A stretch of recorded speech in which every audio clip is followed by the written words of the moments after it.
Halo, para sahabat khotbah. Jumpa lagi dengan Halo, kami berdua di dalam Sermon Like Things bersama dengan saya Lina. saya Erin Sinaga.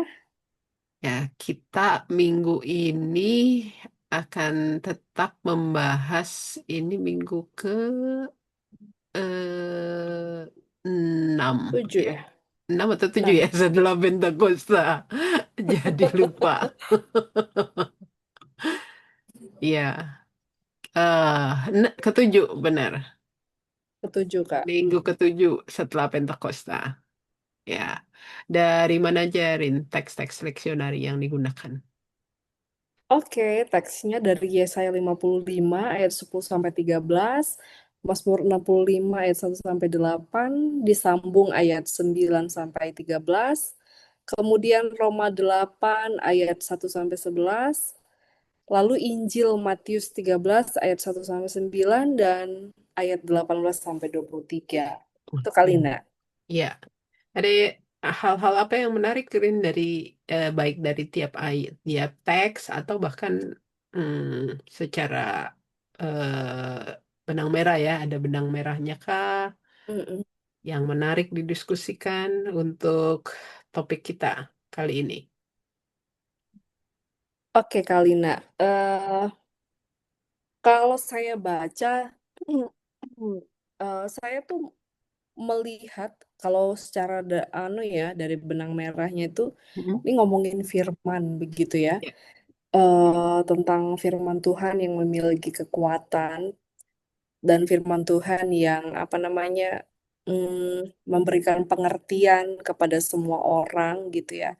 Nah, di sini di Yesaya 55 ayat 10 sampai 13 itu kan diibaratkan dengan apa namanya alam ciptaan Tuhan ini ya Mhm. gitu loh. Apa tuh namanya seperti hujan, salju, apa namanya gunung, bukit, pepohonan begitu ya, semak duri berganti pohon sanobar, terus apa tuh namanya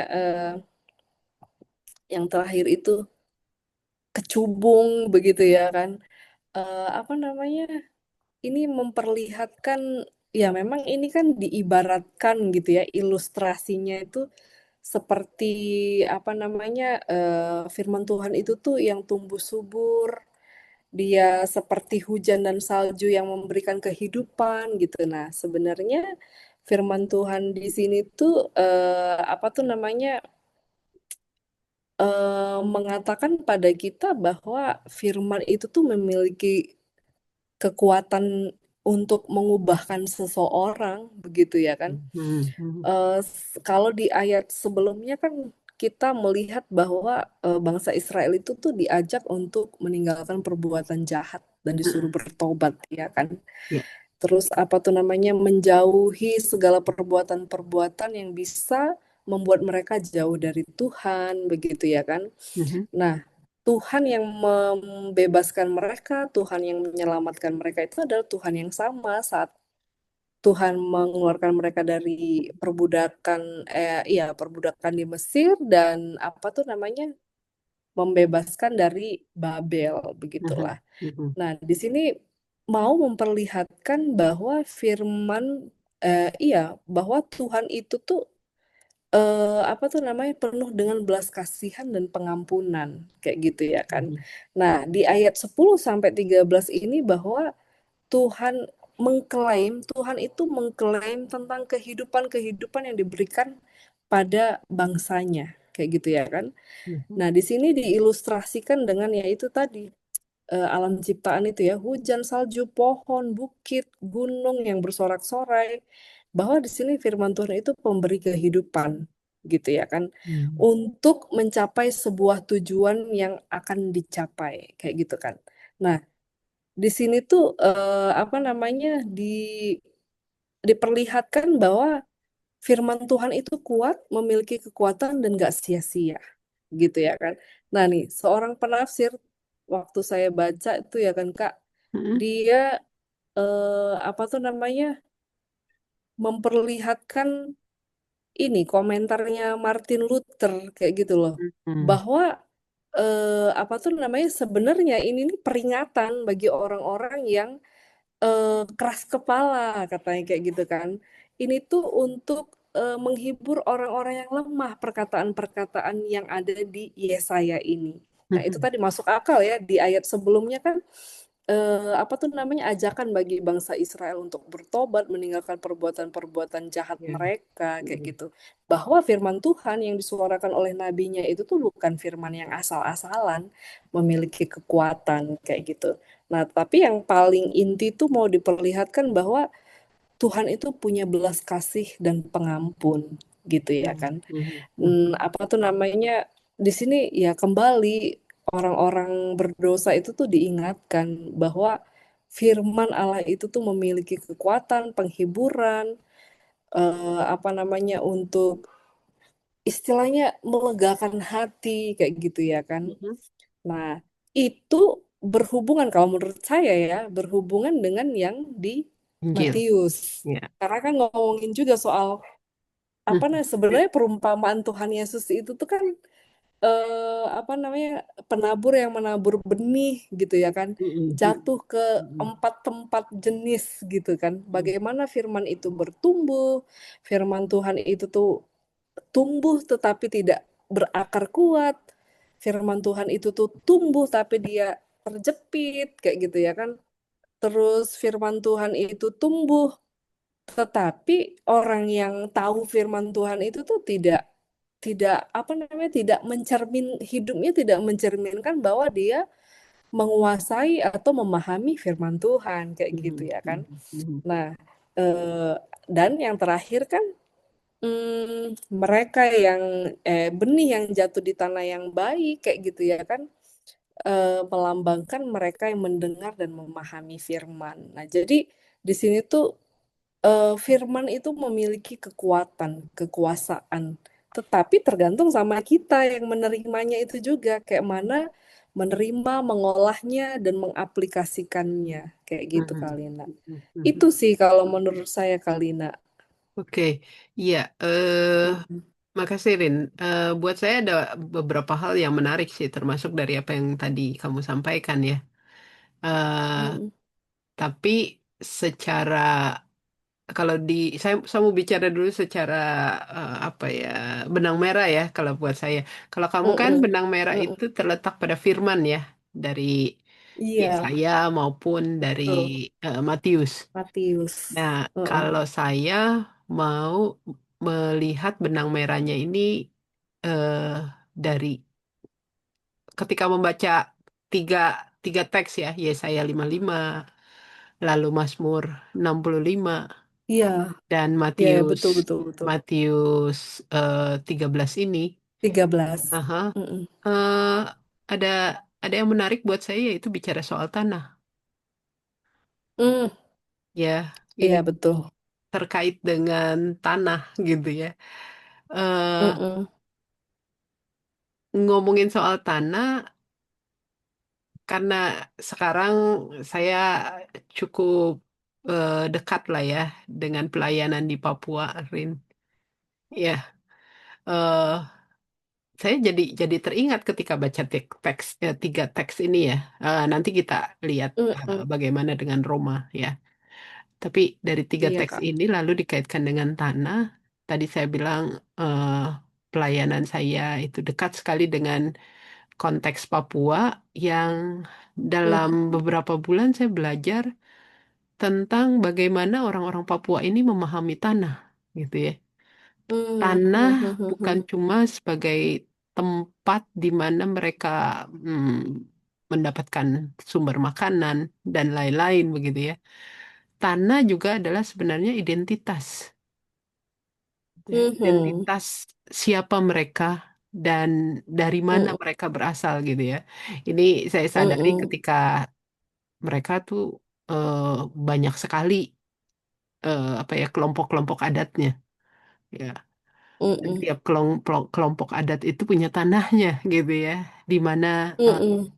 kelompok adat ini, dan itulah yang menjadi identitas mereka. Jadi tanah dan diri mereka adalah identitas yang tidak bisa dipisahkan.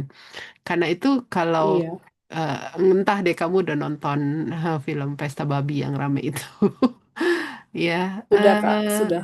kan di Heeh. film itu kelihatan sebenarnya bagaimana film itu juga mengangkat soal identitas adat dengan tanah yang mereka miliki, ya kan? Mm-mm, Ketika ada mm-mm. pembabatan yang eh, apa ya, yang gila-gilaan istilahnya untuk Betul. apa namanya, proyek nasional strategis ya, menghancurkan Mm-mm, tanah, mengganti hutan dan lain-lain, kan kita lihat bahwa bagaimana masyarakat adat akhirnya tersingkir gitu loh dari mm-mm, rumahnya. Jadi dari mm-mm. identitasnya, bahkan penghapusan, dikatakan penghapusan identitas itu terjadi ketika tanah mereka, ya, tanah adat mereka diganti Iya. dengan dengan Mm-mm, proyek PSN itu ya. Jadi dari situ deh, dari situ saya kenapa saya mau mengajak kamu dan juga teman-teman sahabat-sahabat khotbah untuk eh, memahami mm-mm, tanah sebagai identitas dan melihat teks-teks ini dari kacamata itu gitu ya. Karena kalau kalau mm-mm, kita perhatikan misalnya Yesaya, saya Mazmur 65 aja ya. Jelas-jelas sekali Mazmur itu terutama ayat 10 ya, eh, di ayat 10, 65 ayat 10, eh ya, tunggu, Mazmur 65 tadi ya, yang kita baca di ayat, ya, di ayat yang 10 dikatakan engkau mengindahkan tanah itu, mengaruniakan kelimpahannya, membuatnya sangat kaya begitu ya. Jadi memang dikatakan di sini ketika Allah, pemazmur itu memuji memuliakan Tuhan karena apa? Karena dia dia memberikan kehidupan itu lewat tanah. Ya. Karena itu kenapa ya, di ayat 10 ya. Terus yang berhubungan dengan tanah itu ada batang air yang mengalir ya, membuat tanah itu penuh dengan gandum. Jadi kita lihat ya prosesnya. Terus bagaimana juga Tuhan kemudian apa, pemazmur bilang semuanya apa, dia yang mengaliri ya, mengaliri tanah itu, gumpalan-gumpalan tanah itu ya, lewat hujan memberkati tumbuh-tumbuhannya, memahkotai. Wah, pokoknya kita membayangkan tanah itu diberkati oleh Tuhan dengan begitu berlimpah. Ya. Jadi kalau tadi membayangkan tanah dan identitas, ya, eh, Iya. ini mengingatkan sebenarnya pemazmur mau mengatakan bahwa kehidupan tiap orang-orang ya, yang identitas orang yang terkait di mana dia hidup ya, tanah itu bicara tentang kehidupan ya. Ya, itu tidak lepas dari bagaimana Tuhan memberikan kehidupan itu bagi setiap Iya. manusia dan segala ciptaannya ya.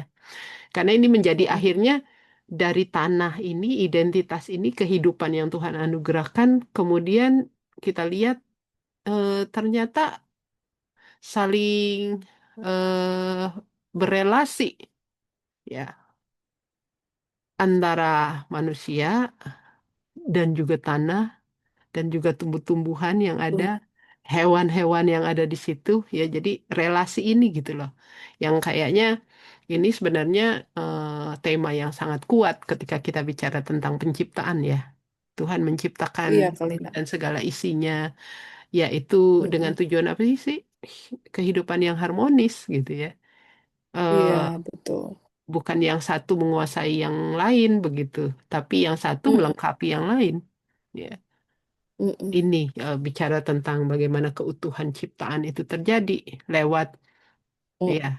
tanah ini. Lalu kemudian kalau kita lihat tadi tadi Yesaya 55 ya. Yesaya 55. lima Iya puluh kali lima Kak. ketika saya baca ini kan bicara ya berkaitan dengan tanah itu kan, bagaimana sekali lagi Allah membuat tanah itu ya menjadi subur kan, menumbuhkan semuanya dan lain-lain ya, dan ini terkait kemudian kenapa sih firman gitu? Eh, Pertanyaan saya ketika membaca ayat 10 sampai 13, ya pertama, apa hubungannya firman Allah dengan firman Allah yang keluar dengan tidak sia-sia itu dengan tanah yang diberkati oleh Tuhan gitu loh. Ya. Bahkan dari firman itu akan keluar ya sukacita dan di dalamnya Iya, sekali lagi betul. relasi relasional antara Mm-mm. manusia dan ciptaan yang lain, gunung-gunung, Mm, bukit-bukit bergembira, ya, pohon-pohon dan sebagainya, kecubung dan lain-lain, mm, ya. Itu pertanyaan saya, kenapa ya? Kenapa apa hubungannya firman mm, dengan tanah dan kemudian terjadi relasi, ya. mm. Terus eh, pertanyaan saya yang kedua adalah ketika saya baca di sini adalah tentang hujan dan salju, ya. Iya, betul kali, Nak.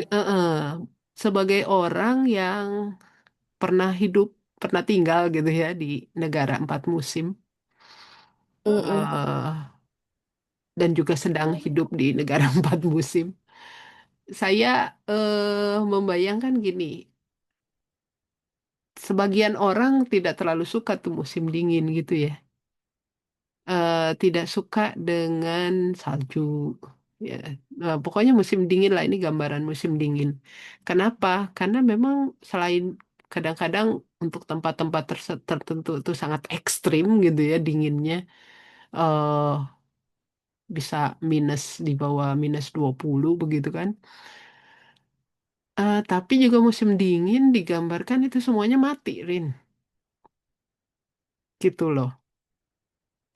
Tumbuh-tumbuhan jadi memang mati begitu. Mati. Hitam semua. Iya hitam dan juga kayak memang pohon Yang po gak ada apa kehidupan ya, iya Kak. daunnya terus Mm-mm. juga eh, apa bunga-bunga itu nggak ada sama sekali gitu. Mm-mm. Betul. Tapi dari musim dingin itu sebenarnya saya belajar sih ya. Mm-mm. Karena saya perhatikan, saya belajar, saya pikir oh iya ya ternyata tumbuhan juga perlu istirahat loh. Istirahat. Betul. Itu ya. Karena itu momen menurut saya ya, momen di mana mereka beristirahat. Ya. Mm-mm.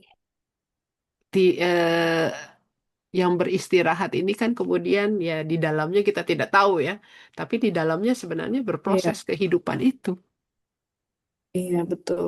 Iya, jadi saya pikir Mm-mm. ini yang saya perhatikan kenapa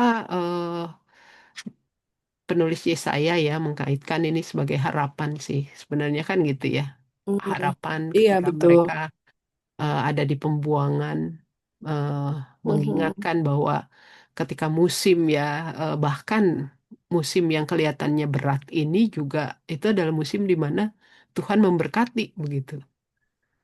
Dan Mm-mm. firman ini terkait dengan apa yang Tuhan janjikan. Ya, Iya, betul bahwa kali, kalau Nak. dia pelihara, Mm-mm. dia dia pelihara bangsa Israel ya, eh, maka itu juga yang akan digenapi. Ya. Maka itu kenapa Mm-mm. dia mengatakan ya di dalam Yesaya firman firman Tuhan yang keluar dari mulut Tuhan ya tidak akan kembali Mm-mm. dengan sia-sia gitu. Iya, Karena betul. ada kehidupan yang Tuhan anugerahkan begitu ya. Dan kehidupan itu nyatanya yang seperti apa? Tadi relasi itu dipulihkan. Mhm. Relasi dipulihkan. Tadi kamu menyebut tentang adanya pengampunan begitu ya. Adanya Iya. kesadaran dari rasa bersalah dan lain-lain. Ya, Mm. ini ini eh, ini terkait bagaimana Tuhan yang memberi kehidupan itu ya melalui firman-Nya yang tetap teguh gitu loh, yang tetap dianugerahkan bahkan di situasi yang kelihatannya gitu ya Mm. tidak ada kehidupan atau kematian ada juga ya janji itu tetap terjadi dan ada proses yang sedang Allah jalani begitu loh. Karena itu kenapa Yesaya mengatakan tetap ada ya berkat Tuhan yang nyata ini sebagai harapan ya. Mm. Dan tadi balik lagi ke tanah ya, ini terkait dengan tanah. Tadi Matius 13 juga ada dua bagian sih kalau menurut saya. Yang pertama Iya, kan betul perumpamaannya ya, kan. ada Kemudian penabur ya, lalu juga ada penjelasannya gitu. penjelasan betul. Buat saya sekali lagi saya bertanya-tanya ketika baca ini, walaupun ini udah sering sekali dibaca, Hmm. dikhotbahkan ya. Pertanyaan saya adalah ketika mulai dari perumpamaan dulu deh. Ini kan fokusnya kalau menurut saya ya, Mm-mm. fokusnya pada perumpamaan itu adalah pada penabur, Mm-mm. ya kan? Pada Iya. penabur itu, ya. Saya bertanya-tanya gini, Lorin. Saya, Mm-mm. saya tahu kamu suka tanam-tanaman nih, Rin. Suka nanam-nanam ya. Kamu kalau nanam-nanam kan kamu pilih kan tanahnya, Iya, betul, Kak. ya kan? Yang subur. Iya. Mm-mm. Karena apa? Karena kamu tahu tanah yang subur akan pasti hasilnya bagus kan? Menghasilkan yang baik, iya Ah, betul. ah. Nggak akan sembarangan kan tanam di mana. Mm-mm. Nah, perumpamaan ini bagian pertama buat saya bingung. Mm-mm. Ini gimana ya? Saya bayangkan kok kayaknya penabur itu ya udah lempar aja deh benihnya di Iya, mana-mana kan? betul. Ah, ah, ah. Itu. Ini ini kebingungan saya yang pertama. Kenapa ya? Makanya Mm-mm. karena itu kemudian eh, kemudian saya melihat bahwa kayaknya oke bisa jadi kan seringkali gambarkan penabur itu Tuhan begitu ya. Eh, Mm-mm. seperti Betul, itu. Kalina. eh Mm-mm. tapi kalau saya dengan tadi ya kebingungan-kebingungan itu membuat saya tanya-tanya tanda tanya sebenarnya memang fokusnya ini apakah penabur ini adalah Tuhan begitu. Mm-mm. Kayaknya kita nggak boleh berfokus di situ ya, kalau Iya, menurut saya. betul. Karena itu ketika kita baca bagian kedua di di mana dijelaskan tentang perumpamaan ini, Iya. ya, inilah tadi fokusnya beralih ke tanah sebenarnya. Mm-mm. Benar. Ya, dan tadi seperti Jenisnya. seperti yang tadi kita bicarakan soal tanah dan terkait dengan identitas ya. Mm-mm. Maka saya lihat ketika kita fokus pada tanahnya, ini mau mengingatkan sebenarnya bagaimana ketika kita diperhadapkan pada identitas kita sebagai murid Kristus ya, pengikut Kristus Kristus. ini. Benar. Karena itu kan karena itu dihubungkan dengan firman ya. Bagaimana Iya. firman itu. Ini kan bicara Mm-mm. tentang bagaimana sebenarnya ya firman kalau dalam konteks Yohanes sebenarnya ya firman itu Iya. adalah Kristus ya. Yes. Logos Yes. itu adalah Kristus. Dan Iya. kalau kita lihat tadi di bagian pertama perumpamaan itu kan mau bicara tentang Tuhan Yesus sedang berbicara di depan banyak orang dan bicara tentang kerajaan sorga. Mm-mm. Ya kan firman yang di sini adalah bagaimana sebenarnya bagaimana para pendengarnya itu menerima memahami tentang eh, Mm-mm. Kristus ya yang membawa kerajaan sorga ya dan Iya, karena benar. itu saya melihatnya ini terkait dengan identitas. Benar. Ya, ada orang yang memang menerima, ya, mendengar tentang Mm. kisah Yesus ya, pekerjaan-pekerjaannya, Mm-mm. tapi masih dalam kebingungan yang besar, ya. Memang begitu ya, saya membayangkan gitu. Oh, memang ya mendengar mungkin Yesus guru, Yesus menyembuhkan, Yesus ini ada kebingungan gitu. Dan karena itu dikatakan ketika si jahat mengganggu, udah habis Mm-mm. gitu kan. Habis, iya. Mm-mm. Yang kedua adalah kalau kita lihat perumpamaan yang apa yang kedua itu bicara tentang menerima awalnya dengan gembira gitu ya. Mungkin Mhm. saya Betul. membayangkan memang ada orang-orang yang memiliki pengalaman-pengalaman perjumpaan yang intimate ya, yang pribadi dengan Tuhan gitu. Tuhan, benar. Tapi dikatakan bahwa eh, diganggu juga nih. Ya. Iya, Kak. Ya kan diganggu juga dan itu tidak kuat ya. Mm-mm. tidak kuat. Lalu diganggunya oleh apa? Yang menarik adalah diganggu dengan apa? Dengan penindasan dan lain-lain. Iya, Ya banyak. kan? Mhm. Mm-mm. Dan dikatakan dia menjadi murtad begitu ya. Ini Iya, memang menurut saya sih eh, apa yang jadi perumpamaan ini gak gampang sih karena ini sesuatu yang sangat real sih.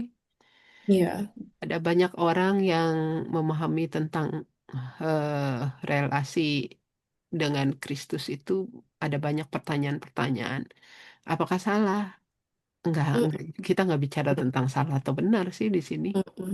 Ya, Betul, kan selalu perumpamaan ini ujungnya tuh jadilah seperti tanah yang subur, harusnya seperti itu begitu ya. benar, Tapi benar kalau sekali, Mbak. menurut saya ini sebenarnya menggambarkan kehidupan yang real dari orang-orang Mm-mm. ketika bicara tentang identitas Mm-mm. Kristen, ya. Karena harus berhadapan sih dengan kebingungan-kebingungan itu pertama. Yang Mm. kedua harus berhadapan dengan penindasan-penindasan, ya. Iya, Ketika bagaimana kita berada di lingkungan yang memang ya mungkin nggak ditindas secara fisik ya, mm-mm. tapi kita diperhadapkan pada pilihan-pilihan yang akhirnya, aduh, saya harus memilih yang bukan menjadi kehendak Tuhan gitu ya. Mm-mm. Dan yang ketiga tadi tantangannya adalah bagaimana identitas Kristen itu ketika diperhadapkan dengan kekhawatiran-kekhawatiran. Iya, Ini betul. sesuatu yang real, manusiawi. Ya, tiap orang punya kekhawatiran dalam hidup ini gitu. Ya. Tantangannya adalah bagaimana sebenarnya kita mau bergumul di dalam kekhawatiran itu. Khawatiran itu. Iya. Dan melihat bagaimana pekerjaan Tuhan ya. Eh, Mm.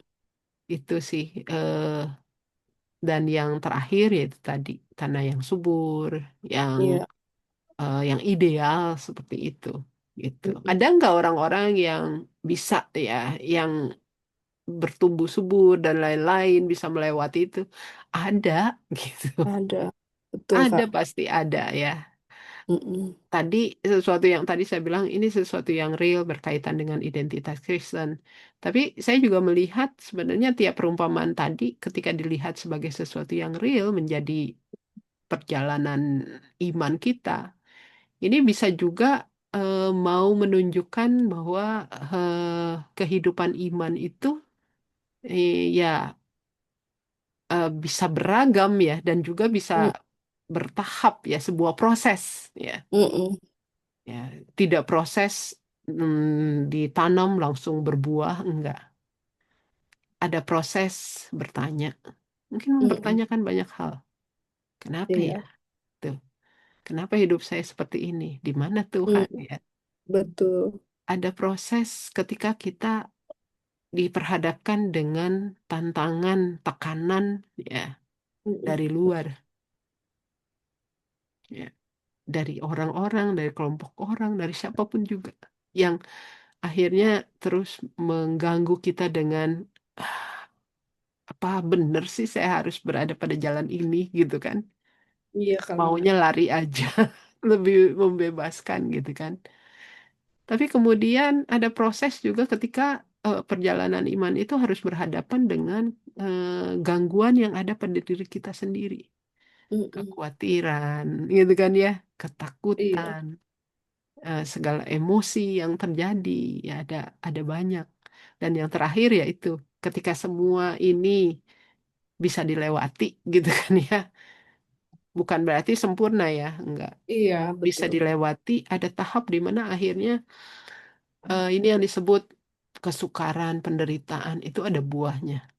Mm-mm. Begitu ya. Ketika kita mau tetap menjalani proses itu, mau bertahan, ya, mau tetap berada pada proses itu, pasti ada hasilnya gitu.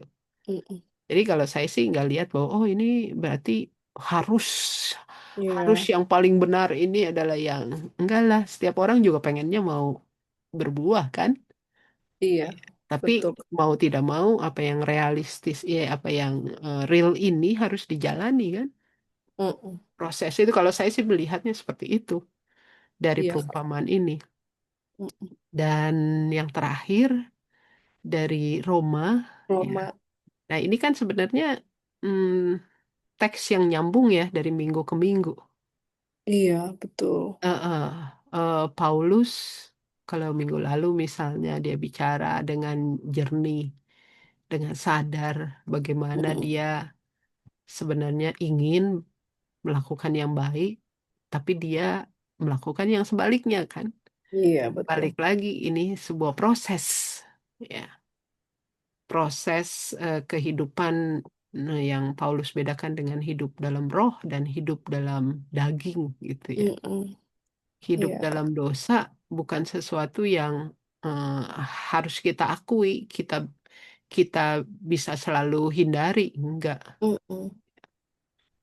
Tapi bagaimana berproses untuk tetap percaya bahwa setiap tantangan, setiap dosa yang diperhadapkan kepada kita, bahkan kalaupun akhirnya kita gagal begitu ya, Mm-mm. jatuh ke dalam dosa, selalu ada kasih karunia itu ya. Karena itu Mm-mm. kenapa dikatakan bahwa ada, kalau kamu ada di dalam Roh Kristus ya, Iya.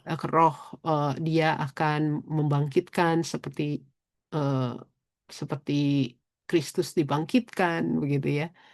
Mm-mm. Eh, kita bisa lihat itu sebagai bagian dari proses tadi, proses beriman, atau juga saya tertarik sih kalau mau yang mau berkhotbah tentang dari Roma Roma ini ya. Mm-mm. Yang menarik ada penafsir yang membaca teks ini kalau melihat eh, tentang trauma. Mm. Mm-mm.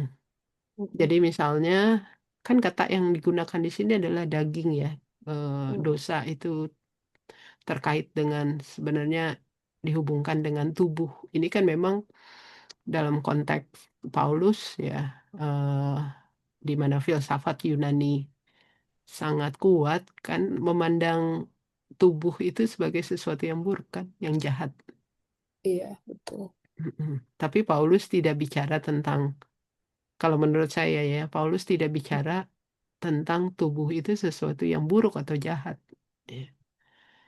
Tetapi dia menyadari bahwa eh, di di dalam di dalam keseluruhan hidup manusia itu ada ada lemahnya gitu loh. Mm-mm. Ada yang lemah ya, dan ini nggak Betul. bisa dikaitkan cuma dikatakan dengan tubuh aja gitu ya. Ada penafsir ini mengatakan kata flesh itu sebenarnya Mm. dalam konsep Yahudi ya, Iya.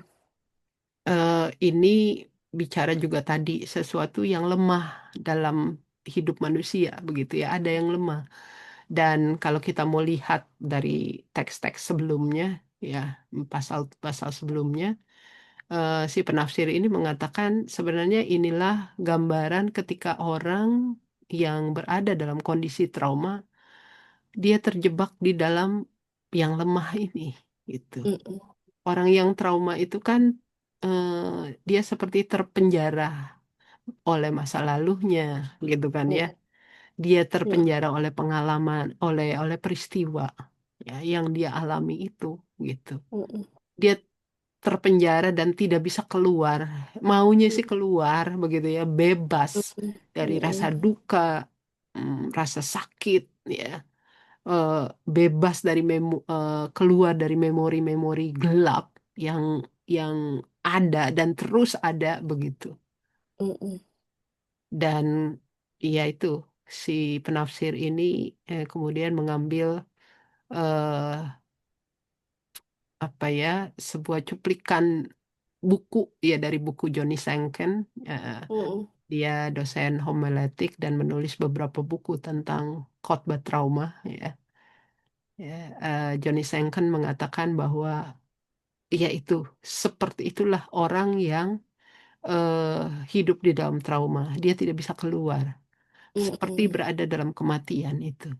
Ya. Mm-mm. Dan karena itu Betul. ketika dikatakan di dalam Roma bahwa kita tidak hanya hidup di dalam tadi ya yang lemah, dalam kehidupan yang lemah, tetapi ada Kristus juga yang mengalami itu dan juga Mm-mm. ada Roh Kristus yang membangkitkan, maka kemudian Johnny Sainkan mengatakan kehidupan orang-orang yang trauma, ya, disinilah peran gereja untuk mengundang, ya, memahami mereka yang trauma, ya, seperti bagaimana orang yang mengalami kematian kemudian dibangkitkan Mm-mm. bersama-sama dengan Kristus, begitu ya. Jadi ini menarik juga kalau mau digunakan apa, tafsiran lewat lensa trauma dan mengkhotbahkan trauma sih, Rin. Mhm. Iya kan, Iya, ya menarik. gitulah. Ada banyak juga yang kita bicarakan. Iya Kak, tanah, firman, Mm-mm. trauma, semua ya Kak. Identitas. Identitas, semoga Ya, menolong sahabat khotbah yang mau mempersiapkan dirinya ya Kak. iya. Oke. Oke, Terima kasih. terima Selamat kasih. persiapan para sahabat. Sampai jumpa minggu depan. Tuhan berkati.